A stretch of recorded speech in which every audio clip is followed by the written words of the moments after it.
That's the thing about these college quarterbacks. I don't think people realize 20 years ago, 10 years ago, these college quarterbacks were not prepared for the NFL. Oh my God. And there was a huge learning curve. Like in college, you would see like the same coverage all game. You'd see, I don't know, whatever zone they were playing that day. You'd see that. And then you wouldn't even, the quarterbacks weren't, I don't think, really responsible for setting protections pre-snap. You just played. And so when you get to the NFL, they'd have to all of a sudden learn to identify coverages, which they didn't do in college, and identify and set protections, which they didn't do in college. Right. And if you can't do those things in the NFL, you can't play quarterback. And a lot of guys can't. Yeah. And what happens now is most of these quarterbacks come into the league having seen lots of sophisticated coverages. There's a lot of NFL coaches in college and having to do all kind of work at the line of scrimmage. That was Joe Burrow. Joe Burrow was playing in a 5 wide receiver offense with no tight end, no running back, no fullback. He had to constantly set the protections in the New Orleans Saints offense, and he did it. So when they're evaluating, they're like, oh, yeah, he could definitely run my offense. He's running Sean Payton's offense right now. So, I mean, Shanahan in the past has been very stodgy with his quarterback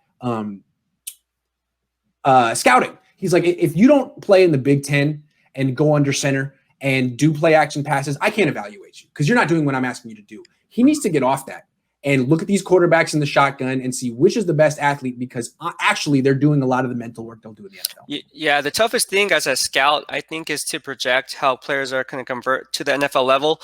And one thing that people don't realize is when you look at film or when you look at highlights, a scout told me that you really don't want to look at how they're playing their techniques necessarily. You want to see how they're being coached up, because different players are taught different techniques, and it may not be the right technique to the player that you're evaluating based on your scheme, but to them, that's what they're being told to do. So that's a little tidbit there. Yeah, that's you can't downgrade the player for following the directions of a bad coach, right? Like, as a coach would look at that and be like, oh, well, I wouldn't teach him to do it like that. Like, I don't like that coach right there. But the player, I can already envision what he would look like if he were executing the techniques I coach, right? That's the trick. And that's why sometimes these GMs struggle, because they'll draft a player that the coach is like, what do you expect me to do with that? Like when Balky drafted Hank Carradine. Like, Fangio's like, what is your vision? Because I don't see it. I don't see how they don't take a quarterback this year. I don't see how they have to. Unless they bring back Jimmy Garoppolo. No, even if they do bring back Jimmy Garoppolo, they have to take a quarterback in round 1 this year, right? Yeah. I think they do. Even if they gotta trade up. They can't let the board come to them. If you don't have a quarterback, you gotta get a quarterback. And again, pick anyone in round 1. Kyle, pick anyone in round 1. Someone, because what you need is someone with physical talent. Don't go for the next CJ Beathard with the 104th pick. Don't do it. You have a good system. You have good players. You need an athlete at quarterback. Don't bring in the next CJ Beathard. Don't bring in a guy who has no athleticism, but he's tough and he can take a hit. Grant, don't do it. Don't do it. In the draft war room, I can see you. Just take anyone on the board in the first round. Just take one of those tiers. Just throw a dart. Like, I just feel like these quarterbacks these days, the only times the first round quarterbacks fail is when they're drafted onto a terrible franchise. Yeah. And really the team breaks them more than they fail on their own. Like, is Sam Darnold bad or are the Jets bad? Is Trubisky bad, or do the Bears always fail with their quarterbacks? Mm-hmm. Is Daniel Jones bad, or is he on his second offensive coordinator in two?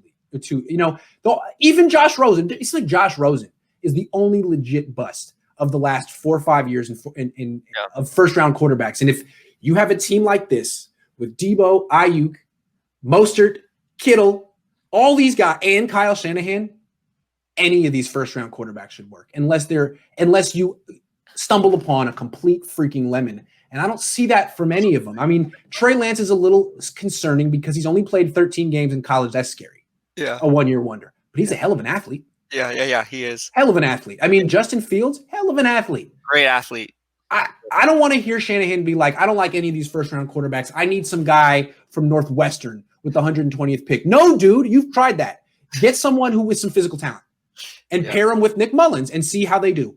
I think one thing, sorry to interrupt you. I think Kyle Shanahan, getting to your point, because you're making good points. So I'm just going to piggyback on what you're saying. That guy from Northwestern, you just kind of made whoever, you know what I'm saying? Yeah. Right, the Big Ten guy. Right. Yeah, exactly. Yeah. So I'm going to piggyback on that and agree with you, because I think what Kyle Shanahan likes to do, and we've seen it with his game plan, the way his coaching style is very aggressive. He likes proving people wrong.